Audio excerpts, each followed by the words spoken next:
Okay, I'm here to answer some of the questions about some of the primary, essential, or typical used equipment in the kitchen. Okay, we have molds in this particular category that we'll just be discussing now, and we're going to begin by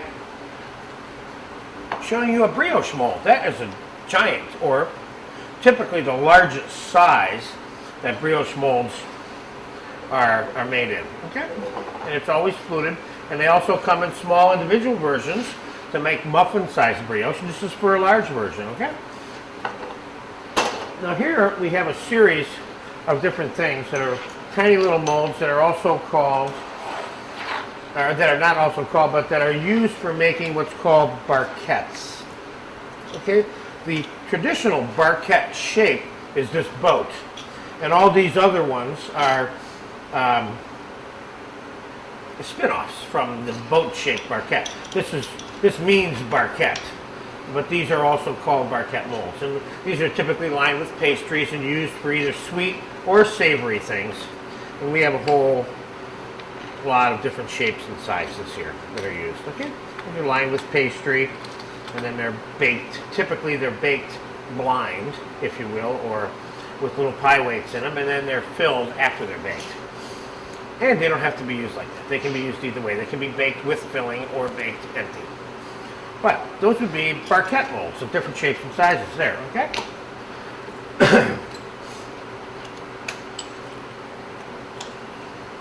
And they are the cutest, most daintiest little things you'll ever see.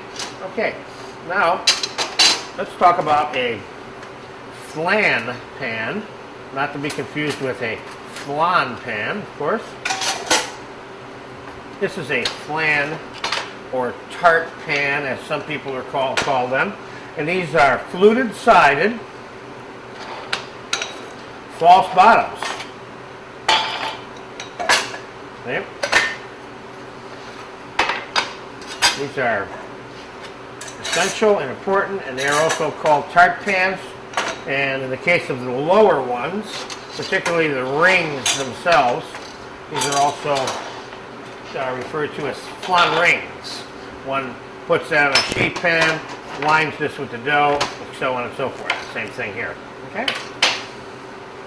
Can't have a good kitchen without some tart pan in it, because you got to be able to make a tart once in a while. All right.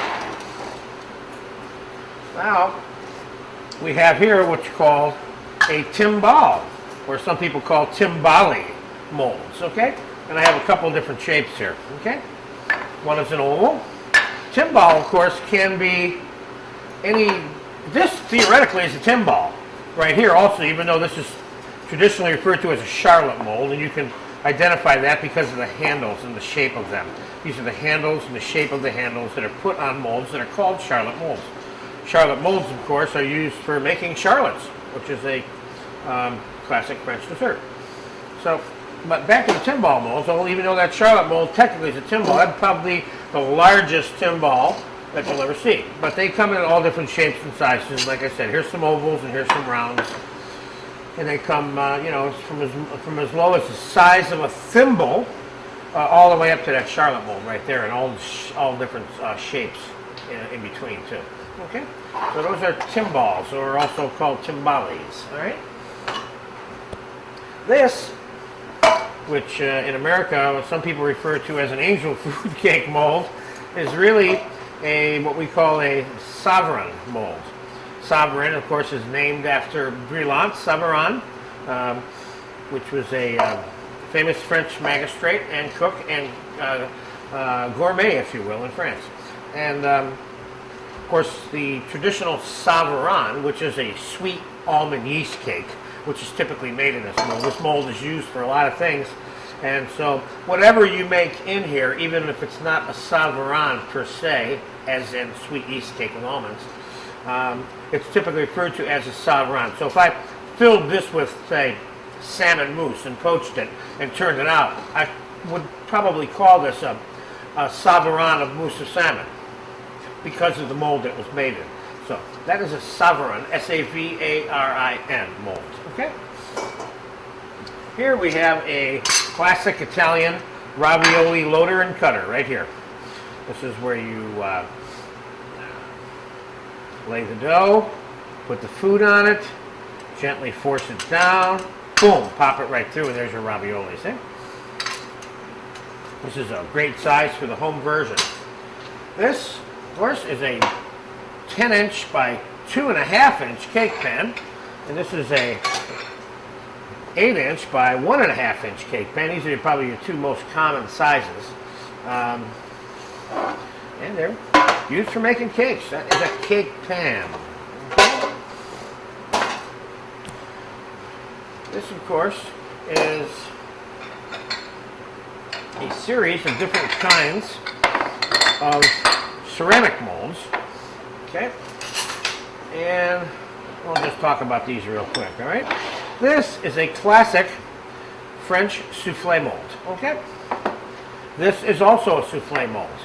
Once you begin getting to this size here, one could call it a souffle mold for making this, particularly these two, not so much that one.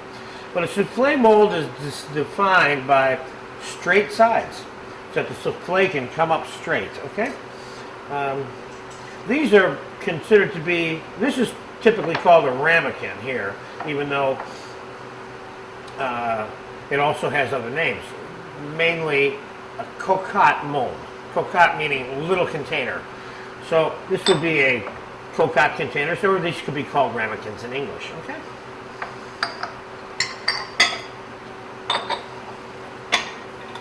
And here we have the classic French ceramic terrine. Not cheap, by the way. These things run for about $100, I'm sorry to say, retail, and $50 to $60 in the wholesale range. This Terrine,